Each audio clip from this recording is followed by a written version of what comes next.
Hello subscribers. So எல்லாரும் எப்படி இருக்கீங்க? நல்லா இருக்கீங்க நம்புறேன். லேட்டஸ்ட்டாக ஸ்போர்ட்ஸ் அப்டேட்ஸ் மெயினாக நம்ம பேச போகிறோம். வாங்க நம்ம டேரெக்டாக வீடியோக்குள்ள போகலாம். ஃபர்ஸ்ட் ஸ்போர்ட்ஸ் அப்டேட் என்னன்னா, ஐபிஎல்ல வந்து ஆர்சிபி வந்து ஃபைனல்ஸ் போயிருக்காங்க. இது கேட்கும்போது ரொம்ப ஒரு சந்தோஷமாவும் இருக்கு.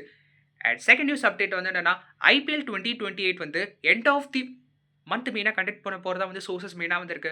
எதனாலனா, இந்த வருஷம் ஐபிஎல் வந்து வியூவர்ஷிப் ரொம்ப அடி வாங்கியிருக்கு. ஸ்பான்சர்ஸ் ரொம்ப அடி வாங்கியிருக்காங்க. ஸோ, அதனால வந்து முன்ன மாரி ஆடியன்ஸ் வந்து ஐபிஎல் பார்க்காதனால, எண்ட் ஆஃப் தி மந்த் 2028 அடுத்த மெகா ஆக்ஷன் சைக்கிள்ல மெயினா வந்து இத கொண்டு வர போறதா வந்து சோர்சஸ் மெயினா வந்திருக்கு.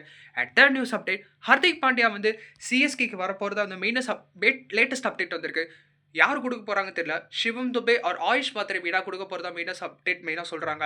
அதே மாரி குல்தீப் யாதவ் கூட சிஎஸ்கே வரப்போறதா மெயினா சொல்றாங்க. இது ரொம்ப ஒரு ஃபன்னா இருக்கு எனக்கு கேட்கும்போது.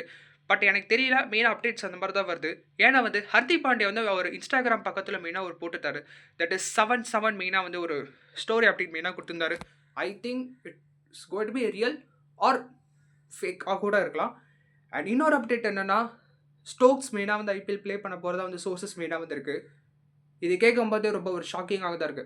பட் என்ன பொறுத்தவரைக்கும் ஹர்திக் பாண்டியா ட்ரேட் சான்சஸ் கேட்டா 50-50 தான் மெயினா நான் சொல்வேன். ஆனா வந்தா ஒரு அட்வான்டேஜ் என்னன்னா, நம்பர் 6ல வந்து இந்தியன் ஃபாஸ்ட் பேட்டிங் ஆல்ரவுண்டர் மெயினா நம்மளுக்கு கிடைச்சிருவாங்க. முக்கியமா சொல்லப்போனா எம்எஸ் தோனியோட இடத்த வந்து நிரப்புறதுக்கான வாய்ப்புகள் மிக மிக அதிகமாவும் இருக்கும். அதே மாரி அவர் கேப்டன்சி மெயினா கேட்பாரான்னு எனக்கு தெரியல. அது கொஞ்சம் டவுட்டா தான் இருக்கு. அண்ட் முக்கியமா இன்னொன்னு என்னன்னா, துபே மேபி வந்து எம்ஐக்கு போறதுக்கான வாய்ப்புகளும் இருக்கு. இன்கேஸ் ஹர்திக் பாண்டியா வந்து சிஎஸ்கேக்கு வராருன்னா, துபே வந்து மெயினா வந்து எம்ஐ மேபி கேட்க வாய்ப்பு இருக்கு. ஏன் எம்ஐக்கு மெயினா போற வாய்ப்பு இருக்குன்னா, எம்ஐ வந்து கடப்பார பேட்டிங் லைனர். பட் இருந்தாலுமே அவங்க கிட்ட ஒரு மெயினான ஒரு குறை இருக்கு. என்னன்னா, மிடில் ஓவர்ஸ்ல ஸ்பின் ஹிட்டர் அடிக்கிறதுக்கான அவங்க பேட்டிங் ஆப்ஷன் யாருமே இல்ல. அதுல பார்க்கும்போதே சிவம் துபே மெயினா இருக்காரு. இப்ப சிஎஸ்கேல பார்த்தீங்கன்னா, கார்த்திக் சர்மா வந்து நம்பர் 4 வந்து அந்த ரோல் வந்து மெயினா ப்ளே பண்றாரு. ஆனா இருந்தாலுமே எம்ஐல வந்து நம்பர் 5ல வந்து ஸ்பின் ஹிட்டருக்கான பேட்ஸ்மேன் யாருமே இல்ல. ஸோ, அதனால என்ன பண்ண போறாங்கன்னா, துபேய ட்ரேட் பண்ணக்கான வாய்ப்புகள் மிக அதிகமாவும் இருக்கு.